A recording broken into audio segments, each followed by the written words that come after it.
You know, when you think about SpaceX going to the moon, it's easy to just picture another flag-planting mission, right? Kind of like Apollo all over again.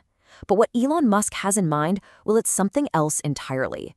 We're not just talking about a visit, we're talking about a permanent, self-sustaining city, a real foothold for humanity called Moonbase Alpha.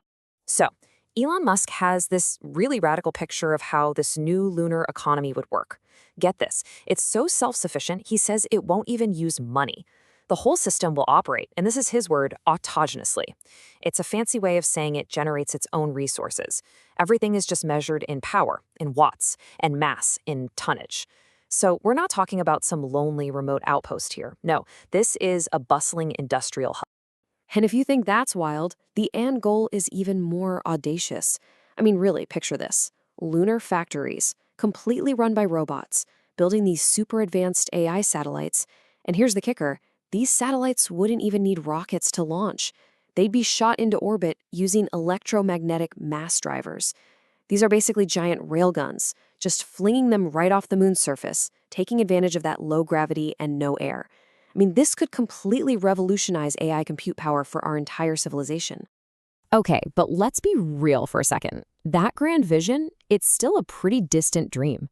Before any of that can happen, SpaceX has to get through an absolute minefield of immediate challenges.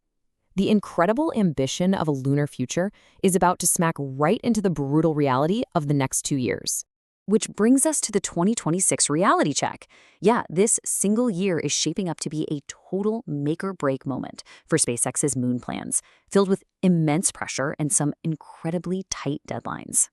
So a lot of people are deeply skeptical that Starship's development is actually on schedule. And to prove all the doubters wrong and, to fulfill their massive NASA contract, SpaceX has a goal that is absolutely non-negotiable. They have to land an uncrewed Starship, the Human Landing System, or HLS version, on the moon before the end of 2026. This isn't just some little test flight. It is the fundamental proof of concept for the whole thing. And the path to get there, it's like a chain of dominoes. One failure could derail absolutely everything. It all kicks off early in the year with testing Starship V3. From there, they have to prove it can reliably get to orbit.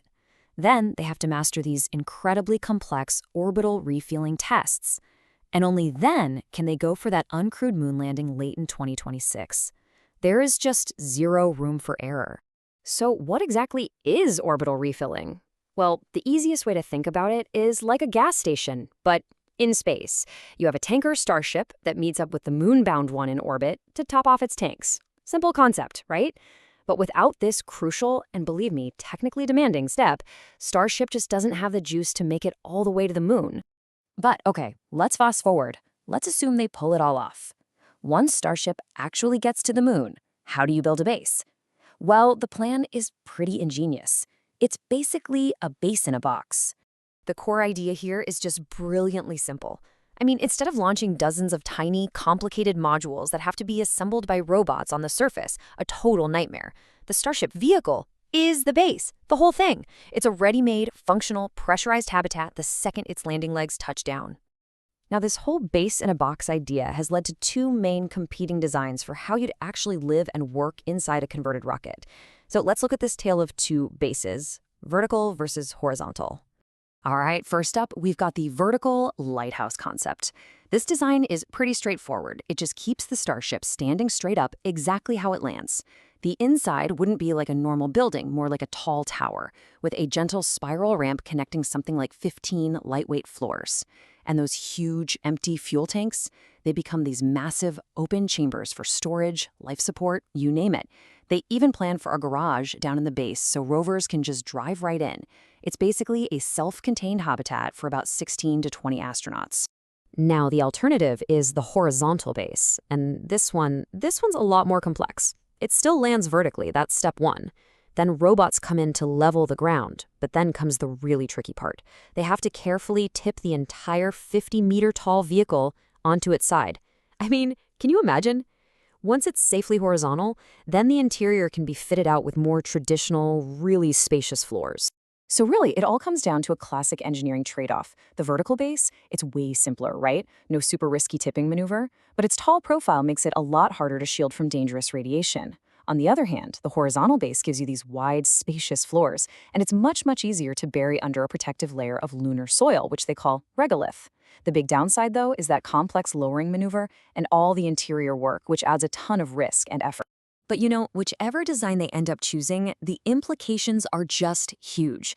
This is about so much more than an engineering problem. It's about establishing humanity's first real, sustainable foothold on another world.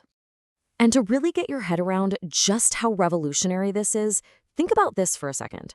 Right now, on the International Space Station, it costs an estimated $10 million per person, per day. I mean, that cost is just an enormous barrier to any kind of long-term space exploration. Now, compare that to the projected daily cost for a Starship Moonbase, around $150,000 per person. That is a staggering, mind-blowing cost reduction. It completely changes the entire economic equation of living and working in space.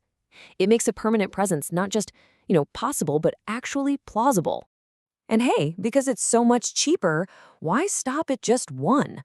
The vision is to land a whole fleet of starships, each one customized for a different job.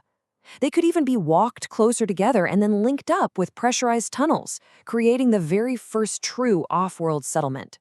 This whole ambitious project, it already has a name, and it's a name that signifies a beginning. This isn't just a lunar habitat, it's the start of something so much bigger. It's called Moonbase Alpha. And calling it Alpha is such a powerful statement, isn't it? It directly implies there's going to be a beta and a gamma, and a future we are only just starting to imagine.